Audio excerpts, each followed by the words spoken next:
Kalau dia lempengan itu patah di lautan dan tidak jauh dari daratan, itu bisa mengakibatkan tsunami. Itu di atasnya gunung. Apa konsep tasawufnya, Ustaz? Itu kalau mahma itu ibarat adalah iman kita. Kita nggak usah ribut lagi masalah iman ini. Ini sudah beriman ini kita semua. Kemudian lapisan tadi apa? Itulah Islam. Karena Islam kita berlapis-lapis, berkelompok-kelompok. Dan kita nggak usah ributkan lagi tentang Islam kita. Tapi yang perlu kita tunjukkan adalah seperti indahnya gunung yang kelihatan di permukaan bumi. Itulah ihsan. Iman Islam nggak usah kita perdebatkan. Tapi bagaimanakah ihsan kita? Apa itu ihsan? Perbuatan baik. Karena perbuatan baik ini yang bawa kita ke surga. Bukan sholat fardu kita, bukan puasa kita, tapi dijelaskan keseluruhannya. Innal ladzina amanu wa amilus shalihat. Jelaskan. Orang beriman dan beramal saleh, itulah dia ihsan. Apa itu ihsan? An ta'budallaha ka'annaka tarahu fa illam takun tarahu fa innahu yaraka. Ketika kita beribadah seolah-olah kita melihat Allah, tapi kalau kita tidak melihat Allah, ada keyakinan Allah melihat kita. Apa ini maknanya, Ustaz? Tetap dalam keyakinan kita, kemanapun kita berada dan ada, kemanapun kita pergi, Allah tak jauh dari kita. Cuma kadang kita yang menjauhkan diri kita.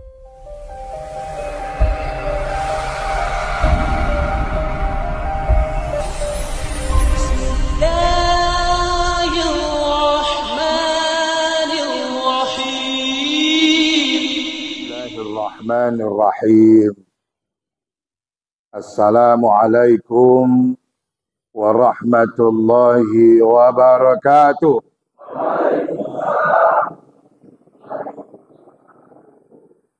Alhamdulillahi rabbil alamin.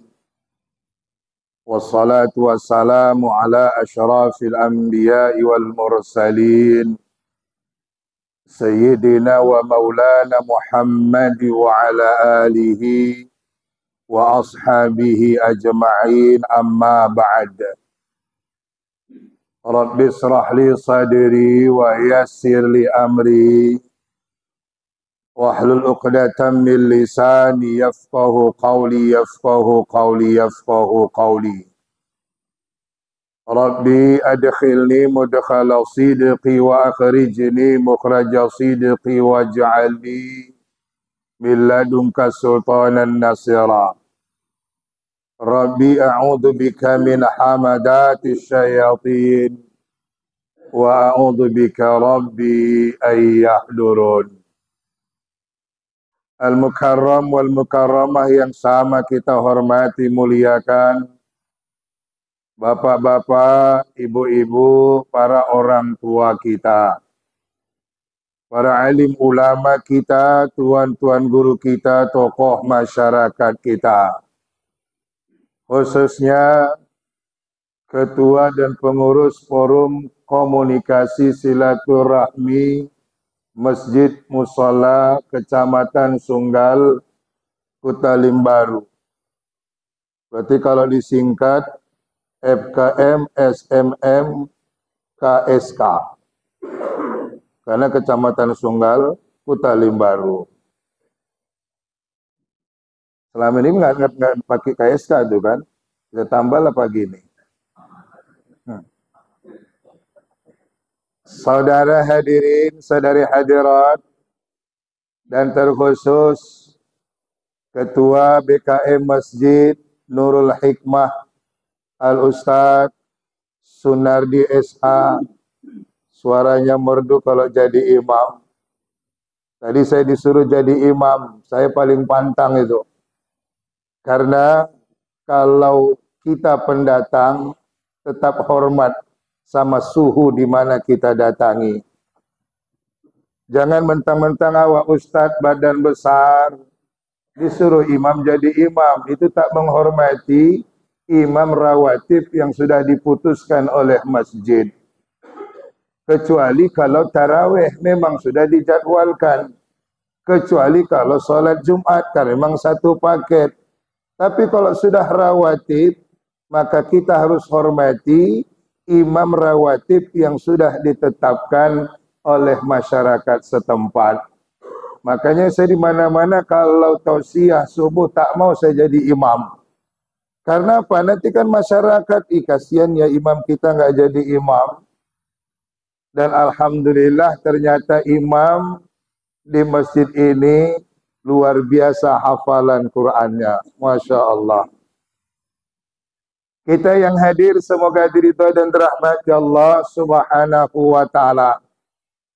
Alhamdulillah di pagi menjelang siang hari ini kita hadir bersama dalam rangka kajian rutin setiap Ahad yang berganti-ganti tempat untuk melaksanakannya. Ini hal yang sangat luar biasa dan semoga menjadi contoh oleh kecamatan-kecamatan yang lain. Tapi tak salah juga diinformasikan, diundang sesekali Kementerian Agama Kabupaten Deli Serdang. Sekarang kan Pak Saparudin itu.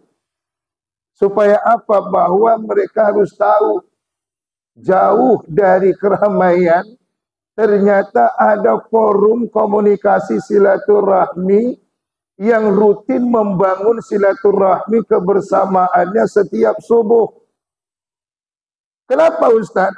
Karena memang kalau kita ingin melihat Islam ini maju dan berhasil, maka lihatlah salat subuhnya. Kalau salat subuh umat Muhammad itu sudah sama seperti salat Jumat, maka jayalah Islam di mana melakukannya seperti itu.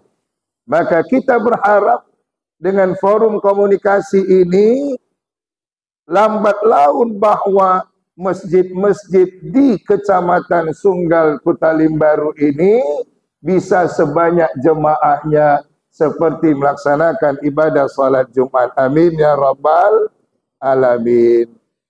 Bapak Ibu, ini saya Ahad yang ketiga ini tidak ikut rutin bulanan saya. Saya biasa kalau Ahad pertama itu di Jalan Karya Jaya Masjid Firdaus. Minggu kedua di Masjid Nur Huda, Jalan Jamin Ginting kilometer 8.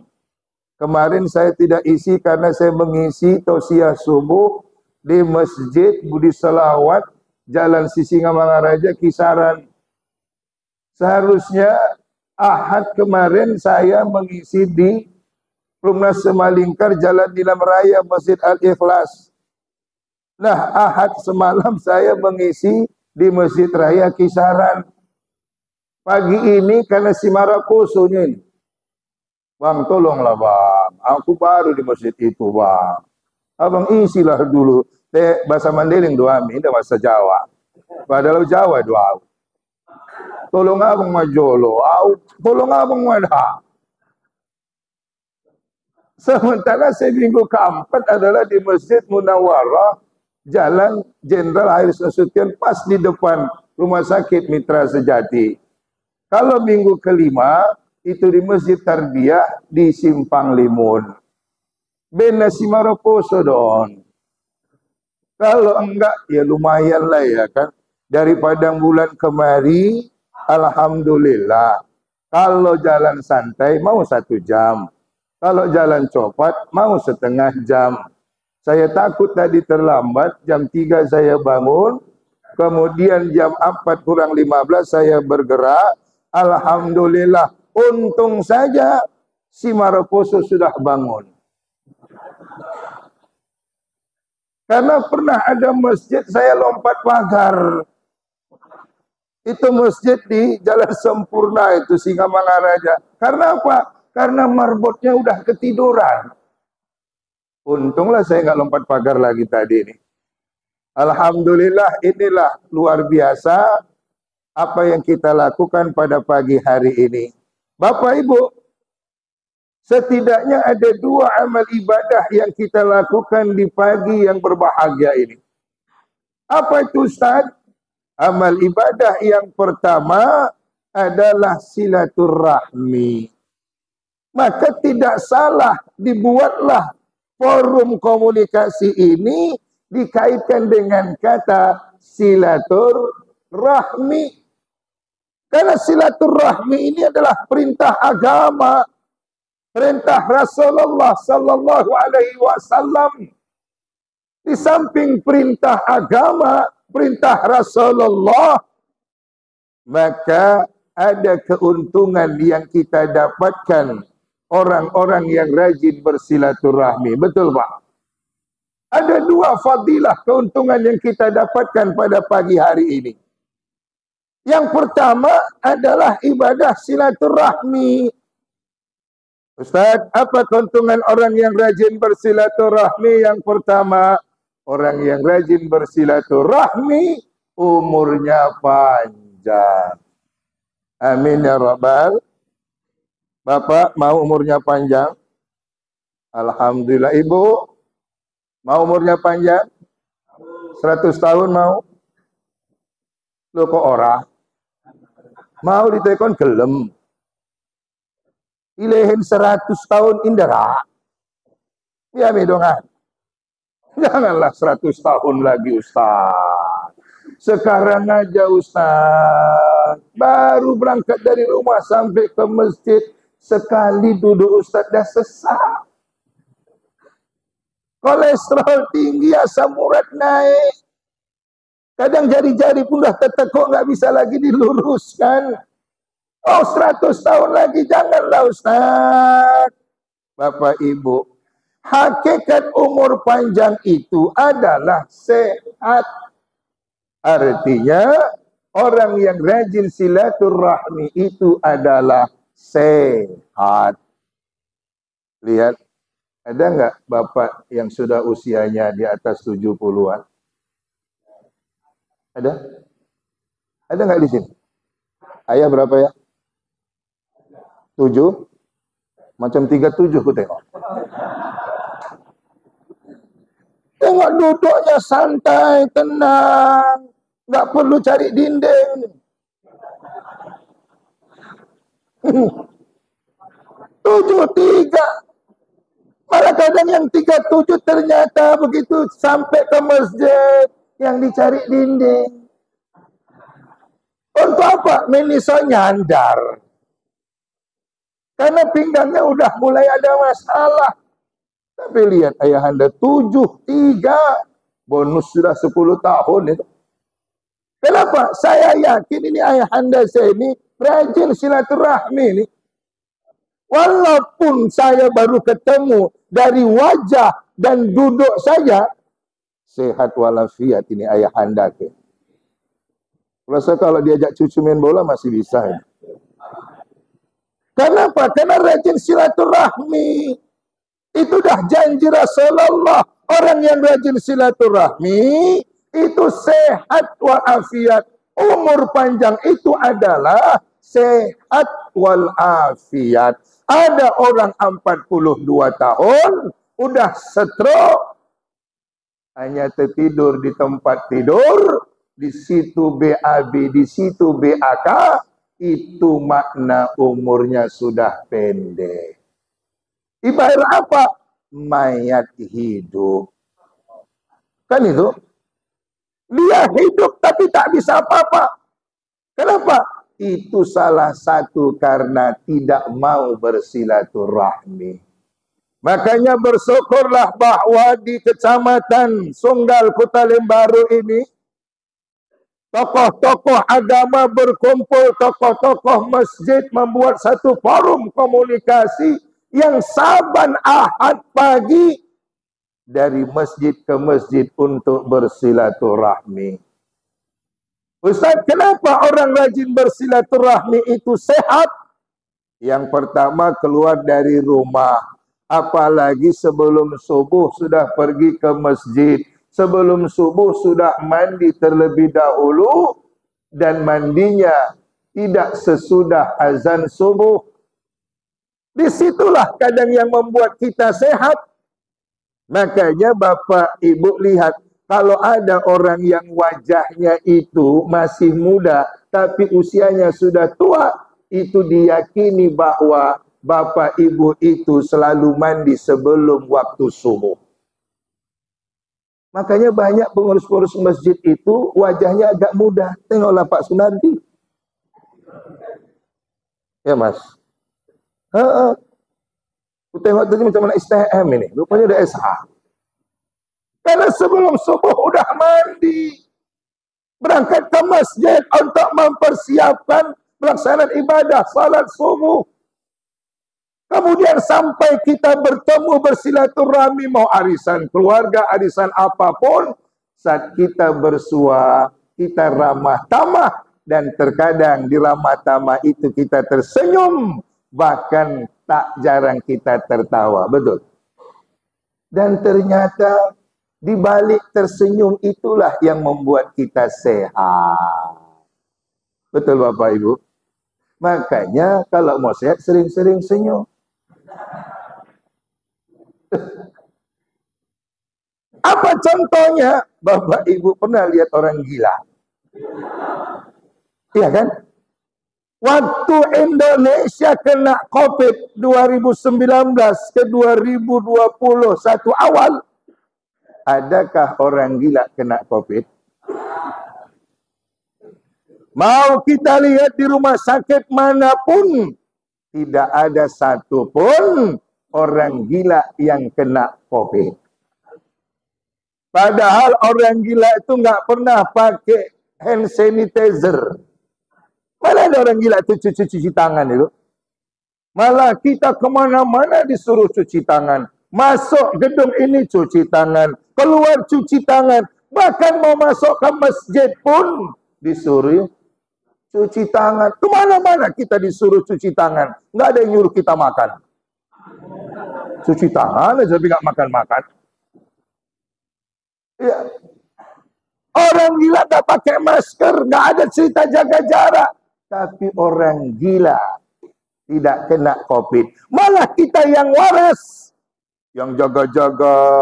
Wah, kenapa nggak wirid lagi? Nanti kena COVID, malaslah kumpul-kumpul, jaga jarak. Terakhir dia nggak wirid itu, dia pula yang kena COVID. Karena nggak yakin dengan Allah. Itu. Kenapa orang gila itu kok bisa sehat walafiat, Ustaz?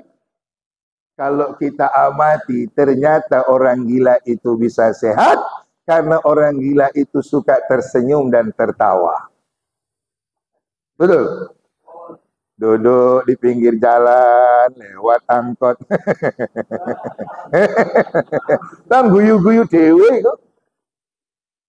Senyum-senyum sendiri, makanya orang gila sehat. Jadi kalau Bapak Ibu mau sehat walafiat, jadilah orang.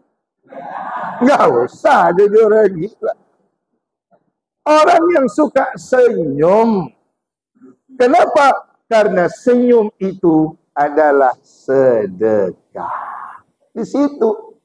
Tabassumuka fi wajhi akhika laka sadaqah. Senyummu terhadap saudaramu adalah sedekah. Intinya, mau sehat, rajin sedekah. Makanya bersyukur pagi ini tuan rumah, ibu-ibu masyarakat di sekeliling Masjidul Hikmah yang sudah bersedekah menyiapkan sarapan walaupun cuma bubur. Udah habis Pak? Habis. Aku tadi ku tengok Mas. Bapak-bapak ini belakangannya datang. Begitu dikasih duduk mangan bubur. Aku 4:30 sampai. Segen aku mangani, wis lambat. Kapok liko. Luar biasa. Jadi rajin bersedekah sehat Bapak Ibu. Itu di rumah sakit King Faisal Abdul Aziz. Rumah-rumah sakit besar di Madinah dan di Makkah.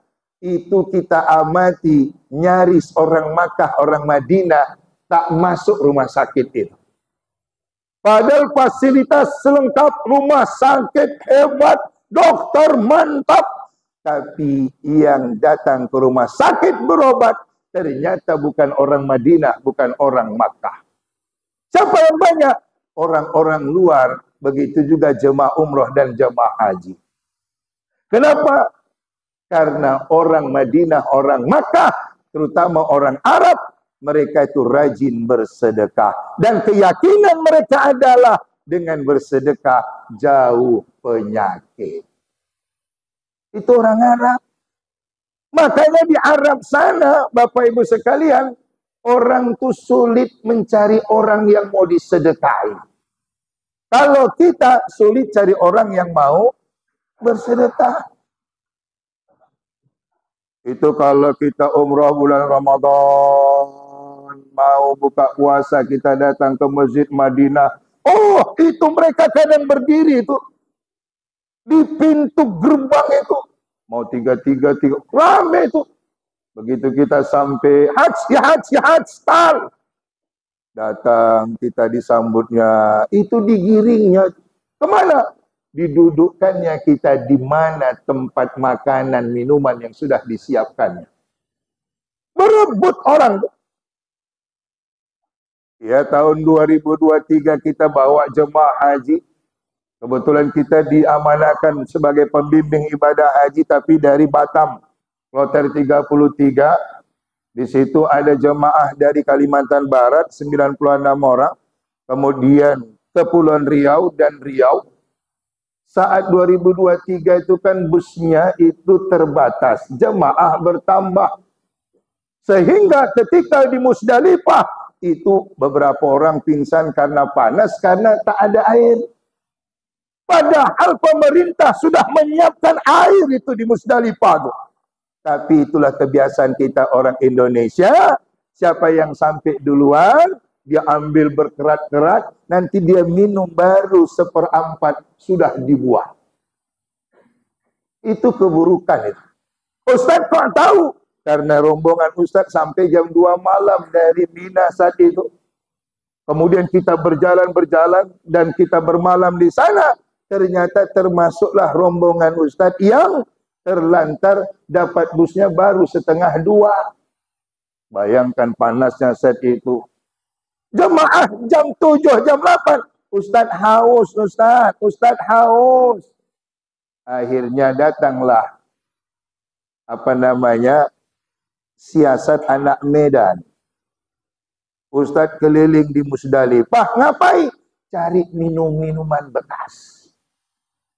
Ternyata niat cari minuman bekas, dapat minuman yang belum tersentuh, tapi udah berserak di Musdalifah. Kita lap, nanti ada makanan, ada kotak berisi makanan, ditepak dulu. Kalau dia bunyi, oh berarti ini ngisi nih. Gitu. Begitu dibuka, lengkap. Kalau ada kacang tanahnya, Ustaz kantong itu, karena Ustaz suka kacang tanah. Roti segala macam baru dikumpulkan kasih jemaah. Begitu dibawa 2 plastik sampai kita ke jamaah. Ustaz bilang silakan ibu dibagi ya sama teman-teman dulu. Yang dapat duluan udah ngambil 2 akuannya dimasukkan. Padahal kita bagi dulu. Muncul kadang sifat-sifat itu. Akhirnya apa yang terjadi sampai jam 9, jam 10 pun belum berangkat ke Musdalifah. Heboh orang kehausan. Tapi jemaah kita sudah aman karena kita ngeleles duluan. Ya itulah petugas itu. Ternyata belum sampai jam 10-an datanglah berkontainer-kontainer air, pisang bertruk. Itulah hebatnya orang Arab. Boleh mengambil berapa saja itu air. Karena berkontainer-kontainer datang. Artinya mereka kalau bersedekah bukan sikit-sikit. Itu hebatnya orang sana. Makanya kalau kita ingin sehat, rajinlah bersedekah. Cuma untungnya kalau di masjid, kita pengurus masjid, jangan pernah ditulis itu kotak-kotak sedekah. Nggak akan terisi itu. Kenapa Ustaz nggak terisi? Karena kan pemahaman orang, senyum itu kan sedekah.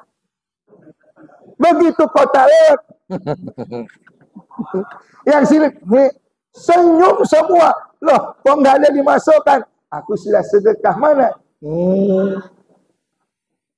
Makanya dibuat infak. Itu. Karena senyum saja sedekah. Dan sedekah itulah yang membuat kita sehat walafiat. Makanya kan ada sedekah subuh. Bapak, Ibu berangkat ke masjid nak sholat subuh. Itu kan kota infak kan masih tengah. Iya kan? Berapalah 10.000? Nggak bisa 10.000, 50.000. Kan? Kenapa? Itu yang akan menolong kita nanti ketika kita berada di alam barzah. Barzahum min barazil akhirah, alam perbatasan antara alam dunia dan akhirat. Jadi intinya kita bersilaturahmi tidak ada ruginya, sehingga Bapak Ibu pengurus masjid musola sekecamatan Kutalimbaru, Sunggal Kutalimbaru ini, kalau menurut saya kalau 43 apa 34 tadi Pak? Hah? 36. Kalau 36 perwakilan 5 saja Pak. Wis piro sing teko iku? Ini belum sampai ini kan? Ya. Apalagi kalau yang datang 10 setiap musola, setiap masjid, insya Allah yang punya rumah agak keteter itu. Tapi alhamdulillah senang. Bayangkan saja kalau kita tuan rumah sing teko siti kepiye. Kan gerutu juga itu. Giliran nang masjidku, ya lah tentang masjidku ngawrai ini ngasih ini. Sarap ini pisang goreng ambil pulut. Siti sing teko. Sementara nek masjid nang kono, panganane nasi lemak. Sing teko oke. Lah, ini yang harus dibuang jauh-jauh. Artinya, ayo, kalau ada musalla masjid yang tidak aktif sudah masuk forum komunikasi, tinggal kitalah watawasau bil haqq watawasau bis sabar. Kita mengajak, bukan kita mengejek. Karena kita pengen bahwa majelis ini makin hari makin ramai dan makin berkualitas karena di dalamnya ada ta'lim. Masya Allah. Kemudian yang kedua, orang yang rajin silaturahmi ini rezekinya bertambah. Yakin nggak Pak? Yakin nggak Bu? Yakin. Assalamualaikum, waalaikumsalam. Baru masuk, wis gendoli pupur. Nek tuku piroi. Masa dia nang wita busan don. Sendiri, aku sama angkot. Dapat di 5.000. Kalau parekan. Parekan mungkin. Hah? Malu lupa setan, parekan. Hah? Malu loh. Alhamdulillah. Saya kalau teringat Siregar nih, Pak. Siregar nih, itu ternyata didata adalah marga Batak Mandailing yang terbanyak di dunia. Siregar. Dan kelebihan Siregar nih, kalau Bapak Ibu jalan dari Banda Aceh sampai ke Madura, Syekh, Masya Allah, Syekh. Barakallah. Izin saya. Iya, silakan. Kalau kita jalan Pak dari Banda Aceh ke Madura, itu Siregar selalu kita lihat itu. Apa itu? Siregar Dinamo. Ya kan? Kalau nggak Siregar Dinamo, Regar Dinamo. Itu terkenal itu. Kenapa itu Ustaz? Karena masa almarhum Raja Inal Siregar jadi gubernur, itu ada programnya Marsipature Hutanabe. Jadi Raja Inal almarhum, anak-anak SMA yang putus sekolah di Sepirok sana, dia bawa ke Medan, dia masukkan satu balai latihan untuk memperbaiki dinamo. Makanya begitu mereka dapat ilmu, bertebaranlah Siregar-Siregar ini, sehingga sepanjang jalan Siregar Dinamo. Awalak Jawa dua tengok istilah mandeng dapat tahu di sudai. Allah. Nah, orang yang rajin silaturahmi bertambah rezeki. Jelas? Contoh dari musola Masjid Nurul Hikmah ketemu dengan musola ini sama-sama pengurus. Lalu cerita, apa kabar Pak? Anaknya berapa? 3. Sudah selesai kuliah? Sudah. Udah kerja? Belum. Tamatan apa Pak? Tamatan ini. Oh, saya punya kawan loh. Lagi ada itu lowong kerjaan Pak. Lihat. Karena Pak, silaturahmi. Ada yang lagi bilang aku, anak wedok wis umuris 30, orang nikah kepiye dia. Oh, wis di sana naik kita. Selesai. Dengan apa? Silaturahmi. Maka tidak ada ruginya bagi kita yang rajin bersilaturahmi, malah rugi kalau kita tidak datang program forum komunikasi silaturahmi ini. Kita sudah masuk dalam wadah itu, tapi MLM masuk langsung modom. Nggak ada gerakan. Ini dia. Nah, ini ibadah kita yang pertama adalah silaturahmi. Yang kedua kita taklim. Kita datang kemari silaturahmi bukan hanya makan bubur, bukan makan lontong, sarapan, tapi ada taklim. Bahkan divideokan lagi. Iya. Udah, panggil udah. Enggak ngerti deh ini. Ini bahasa sang sekerta kami. Apa taklim kita? Bapak Ibu, hanya ringan-ringan saja. Ada 3 jenis panggilan Allah kepada kita. Karena kita hidup ini cuma 2. Berjalan dan menunggu panggilan. Ya kan Pak? Kemana-mana kan kita berjalan ini. Dan berjalan itu perintah Allah. Wisata itu perintah Allah. Healing itu perintah Allah. Ini kadang ada tetangga, dia yang susah nengok tetangganya asal minggu ke pantai, asal minggu mandi-mandi. Kadang, aku susah kali nengok tetanggaku itulah. Pantang libur dah kemana-mana aja orang itu. Tetangganya yang pigi-pigi dia yang susah. Padahal kita berjalan-jalan tuh, Pak, itu perintah Allah. Al-Mulk ayat 15. Wa ja'ala lakumul arda zalulan. Allah jadikan ini bumi itu kan punya penjuru-penjuru itu. Dan Allah perintahkan famsu fi manakibiha. Berjalanlah ke seluruh penjuru yang ada. Lalu makanlah rezeki yang ada di tempat itu. Ya, walaupun saya belum makan bubur, itu punya aku itu. Nggak aku makan bungkuskan. Di nomad nanti dia selama haji nanti aku makan itu. Ya, karena saya janji 7:30 akan berikan manasik haji. Ya, ada sekitar 183 jemaah yang akan berangkat tahun akan datang dari KBHUM An-Nur yang bosnya adalah Maratua Simanjuntak. Ya. Nah, jadi kita taklim. Hidup ini berjalan dan menunggu panggilan. Cuma itu. Makanya dalam berjalan ini ada satu bait lagu oleh Ahmad Baki yang dinyanyikan oleh Nur Syekh Jamil. Berjalanlah di muka bumi, lihat gunung, gunungnya menjulang tinggi. Kenapa kita disuruh melihat gunung? Kalau dalam konsep tasawuf, Bapak Ibu sekalian, bahwa gunung itu kita disuruh melihat gunung karena indah. Walaupun sinabung meletus gosong, tetap orang sibuk berfoto di belakangnya gunung sinabung. Kenapa? Karena gunung itu indah. Pernahkah kita tahu bahwa di bawah gunung itu menghujam jauh ke dalam, lebih jauh dia menghujam ke dalam ketimbang yang berada di permukaan.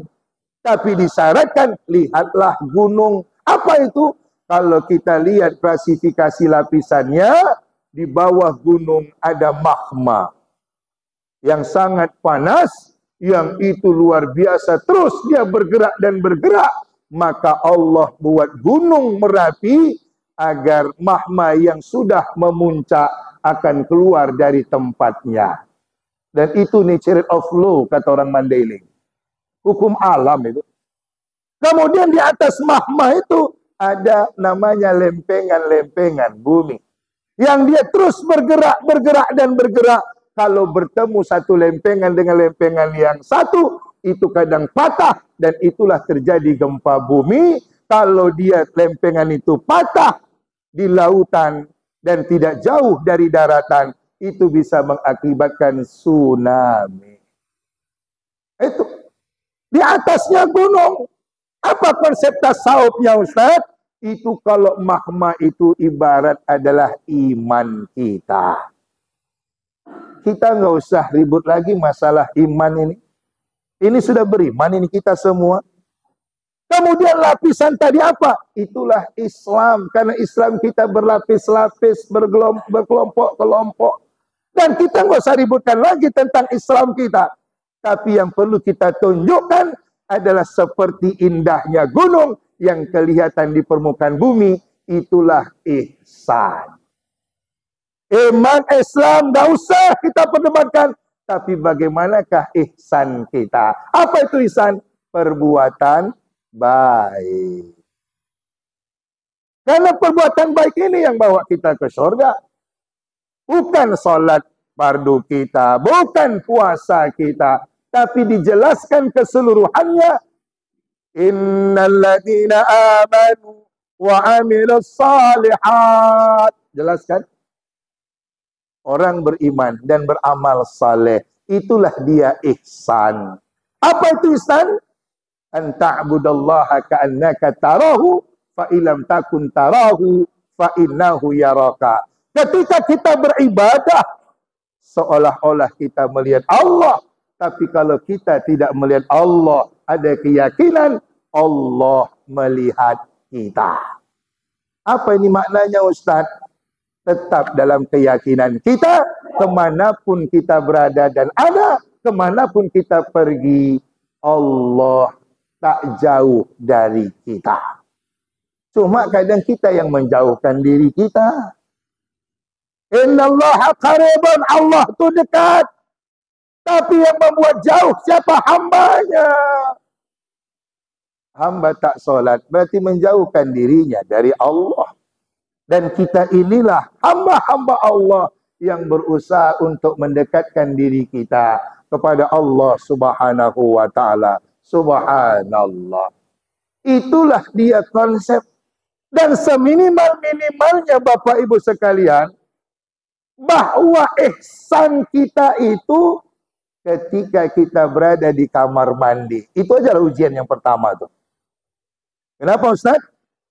Pengamalan haya, malu yang paling tinggi di hadapan Allah adalah di saat kita di kamar mandi, kemudian kita mandi, kita kunci pintu kamar mandi kita keramiknya bukan hanya di bawah, naik sampai ke dinding, tapi kita tetap pakai basaha. Indah ibul. Tahu ibul? Nggak pakai katok, nggak pakai basahan. Malu Pak, malu Bu. Kita di hadapan Allah ketika kita mandi, orang nganggo popo, ketok kabeh. Kan nggak apa-apa Ustaz, nggak ada orang yang lihat, lawang kamar mandi terkunci rapat. Allah, mau dikemanakan itu? Itu pengamalan paling sederhana itu. Kemudian yang kedua Bapak Ibu, kita kan nggak tahu ajal kita kapan datang. Ada nggak orang di kamar mandi meninggal? Ada. Kita kan nggak tahu. Apalagi ketika waktu kita mandi, kita lupa. Seharusnya kan kita, kata Nabi kan kaki dulu yang harus disiram. Biarkan dulu lah ke paha, kemudian ke perut. Supaya apa? darah ini nggak mengejar tempat yang dingin untuk menghangatkan tubuh. Jangan langsung, itu kadang kita mau sesak itu. Kalau jantung nggak kuat, itu yang akhirnya kena stroke, jatuh. Ya kalau kita waktu mandi nganggo basahan, ini orang nganggo popo kepiye? Jatuh telentang, ketok kabeh.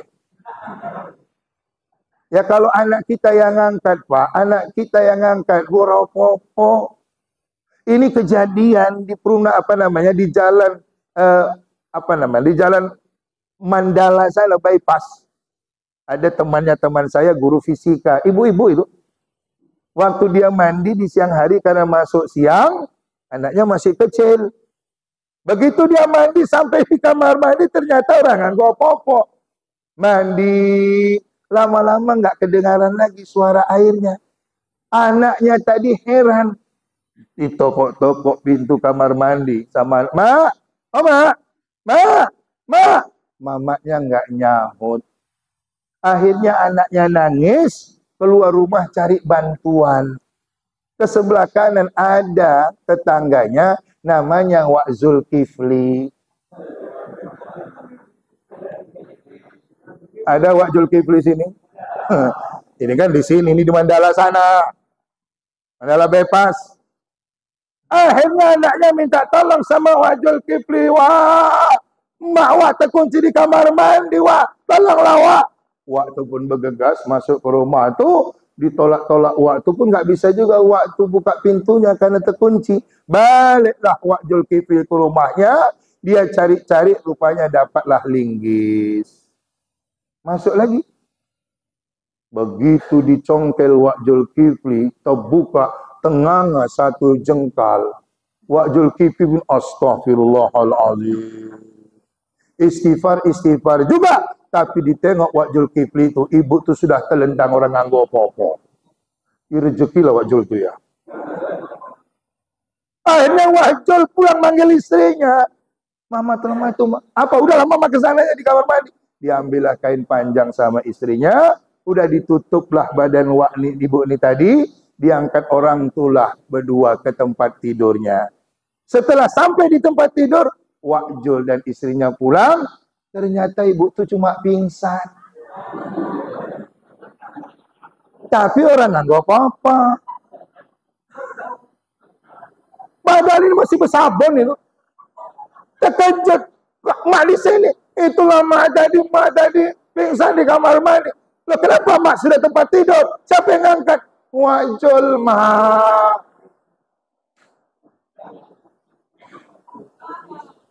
Setelah itu, ibu tuh kalau keluar rumah, ditengoknya dulu ke kanan. Ada nggak Wak Zul?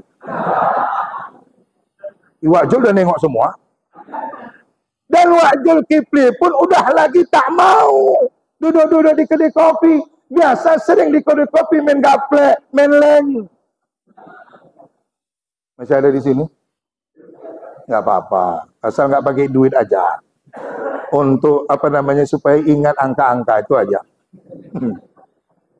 Nggak mau lagi Wak Zul itu di kedai kopi. Mengapa? Setelah kejadian itu Wak Zul asik dikit orang itu saja. Biasalah kalau di kedai kopi ini kan mulai dari istana sampai bulan kan dibicarakan itu. Padahal dia ngomong asik, udah tahulah kadang ya, minum teh manis tambah gula tambah air. Padahal dibeli cuma segelas. Tapi udah tambah 3 kali. Begitu udah cerita dia ngomong, alah, nggak usah banyak cerita kita. Di antara kita ini semua yang beruntung kan Wak Zul, ya kan Wak Zul kan? Enaklah Wak Zul, dah Wak tengok semua kan. Kata orang tu lagi. Kalau kejadian itu sama ibu, kayak mana? Yang ngangkat ibu Wak Leman. Terakhir di Medan Kiriu ini terkenalah Wak Leman. Gara-gara ibu mandi orang nganggo popo pingsan pula. Itulah hikmah makanya anggo Aminah Jolo di Mandailing, saksilah.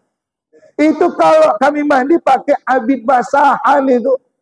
Memang dibeli bekas goni tepung terigu itu yang 3 seginya.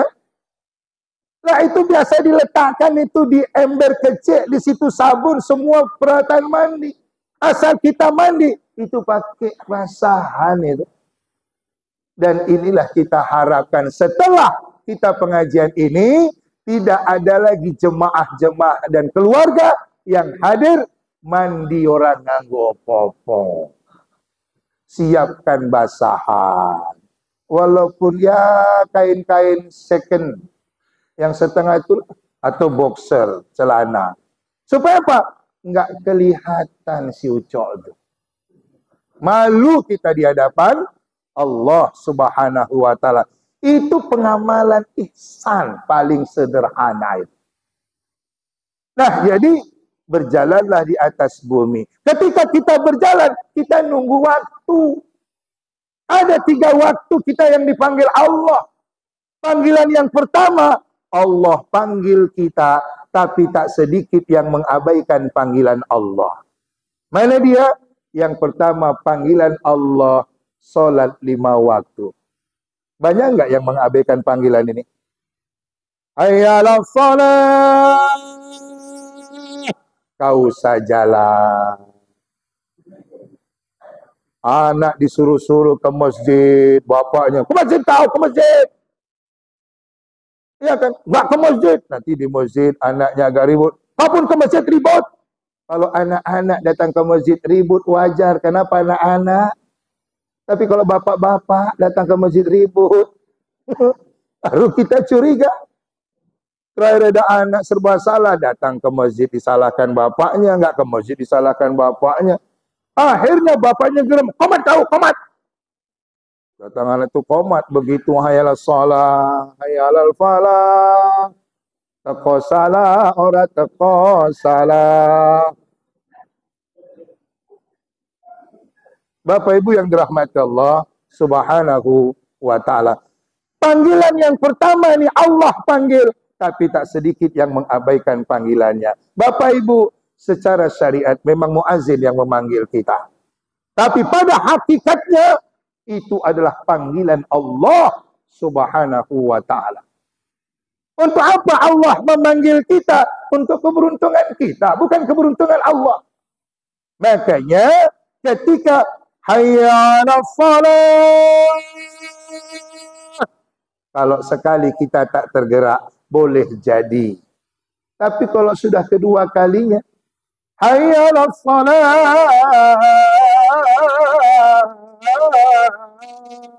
enggak juga kita sahuti ada apa dengan iman kita.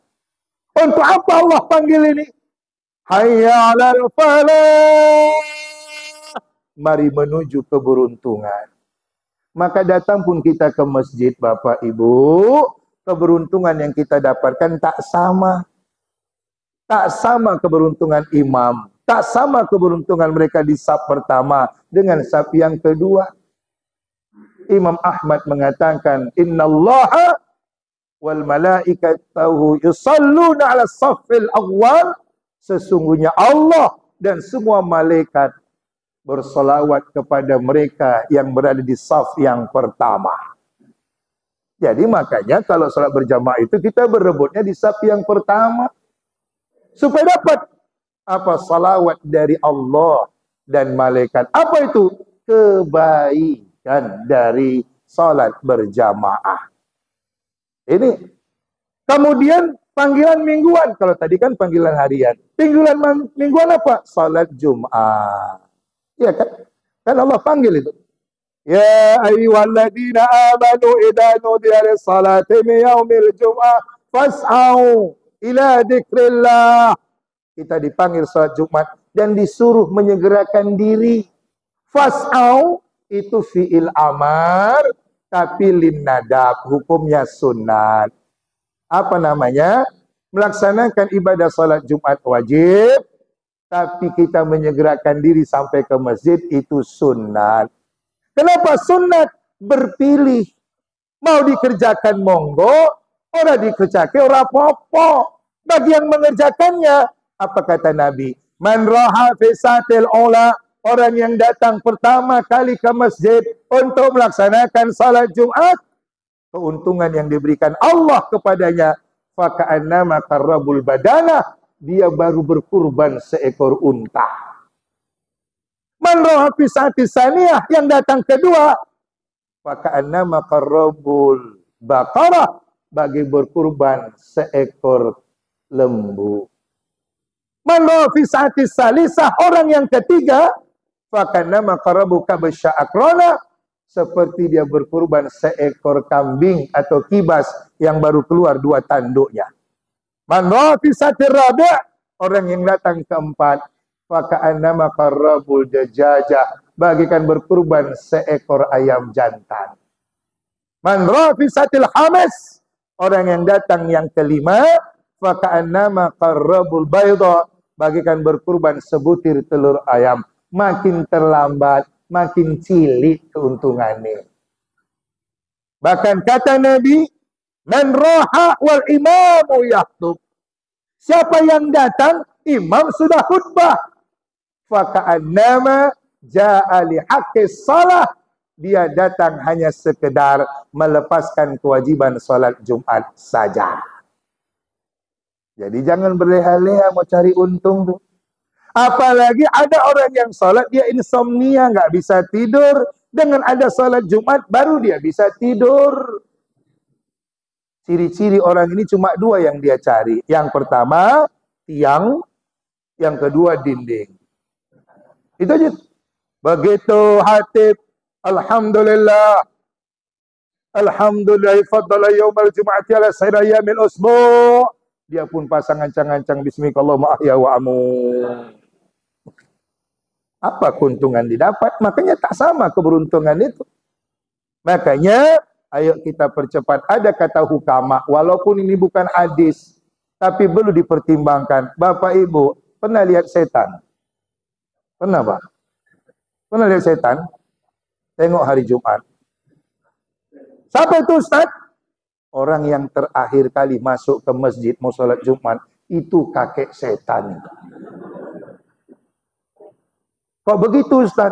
Orang kalau sudah mau selesai khutbah baru datang dia. Jangankan jemaah, Ustaz yang khutbah pun bisa konsentrasinya buyar. Begitu udah selesai tertengoknya, sing suwi lah bapak kita koi. Akhirnya, mana yang aku baca tadi? Mana?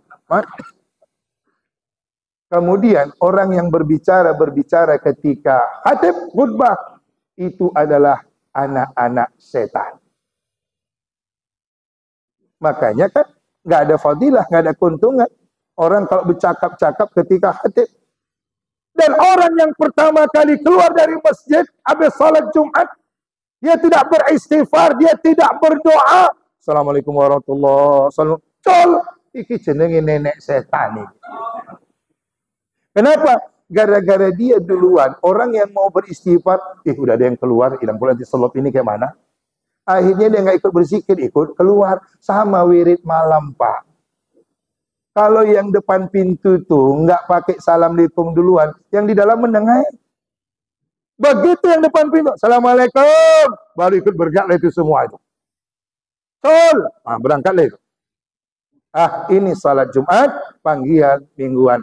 Kemudian panggilan yang kedua, Allah panggil kita dan kita menginginkannya, tapi tak semua kita bisa pergi memenuhinya. Itulah panggilan haji. Yang terakhir, ketika Allah memanggil kita dan tak satu pun kita bisa mengelak dari panggilannya, adalah panggilan Ijra'il. Iya kan? Bila Ijra'il datang memanggil, jasad terbujur di pembaringan, fa'idha ja'ajaluhum la yastakhiruna sa'ah wa la yastakdimun. Kalau ajal sudah tiba, nggak bisa dibilang PT Majolo nasu gajian do piau. Orang Bali kakangmu, mana ada? Tekan malaikat maut, selesai. Nggak bisa direkayasa.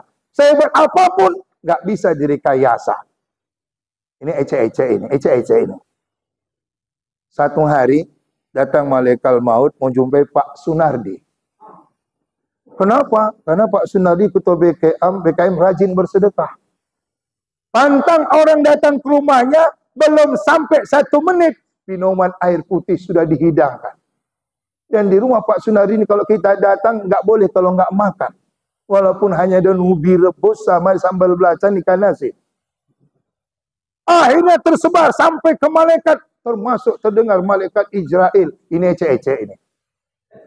Akhirnya satu hari datanglah malaikat Israel. Di mana rumah Pak Sunardi SA, Ketua BKM. Nurul Hikmah. Oh yang sana, dusun ini. Datang. Assalamualaikum. Waalaikumsalam. Ini Bapak Pak Sunardi SA. Iya. Tuan siapa? Saya adalah Israel. Oh, Pak Sunardi pun nggak gentar. Silakan, silakan masuk, Pak, masuk. Seperti biasalah disiapkan minuman. Ditanya Pak Sunardi, apa gerangan? Insya Allah beberapa waktu lagi ini adalah jadwal Bapak ini. Siap Bapak? Siap, kata Pak Sunardi. Akhirnya, ntar silakan. Pak Sunardi pun di samping sudah menyuguhkan minuman, disiapkan makanan. Diambil Pak Sunardi obat tidur. Dimasukkan Pak Sunardi di makanan itu, dimakanlah oleh makan Israel. Habis makan, Israel pun tertidur. Karena udah kena obat tidur. Waktu tidur itulah diambil Pak Sunardi catatan malaikat maut tadi. Ditengok, memang nama Pak Sunardi yang paling atas. Dari 700 orang yang akan dicabut, Pak Sunardi yang di atas. Akhirnya Pak Sunardi pula kan SH, ngakal-ngakalnya kan hebat. Diambilnya stipek, Pak. Di stipek Pak Sunardi lah nama Pak Sunardi SH yang nomor 1. Yang paling ujung 700 tadi, nama Ponimin. Di stipek nama Ponimin dipindah Pak Sunardi. Ponimin yang di atas, Pak Sunardi tulisnya di bawah. Ditutuplah buku catatan. Begitu diletak di tempat semula, nggak lama terbangunlah Israel. Kok tertidur saya? Memang betul-betul Pak Sunardi ini hebat. Nggak salah dibilang orang kalau ke rumahnya, kalau nggak minum, nggak makan, nggak sah. Dan lezat betul ini makanan dibuat Pak Sunardi ini. Jadi Pak Sunardi, saya kasih bonus Bapak. Kenapa? Saya nggak jadi cabut yang di atas, saya cabut yang di bawah saja.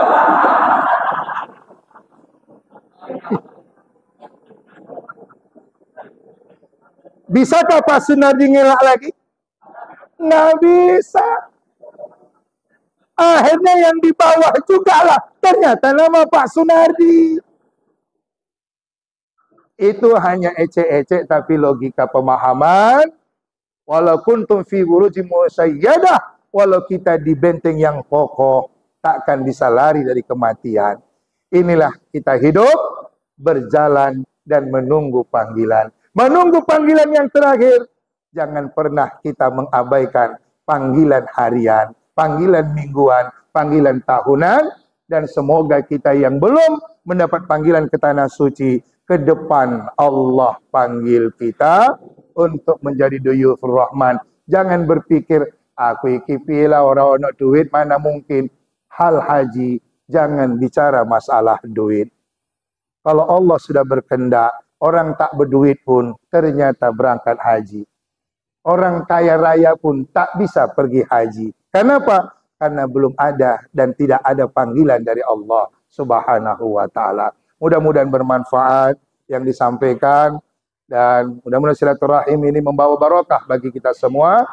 Mari kita mengaminkan doa yang kita mohonkan kepada Allah Subhanahu wa ta'ala. A'udzu billahi minasyaitonir rajim.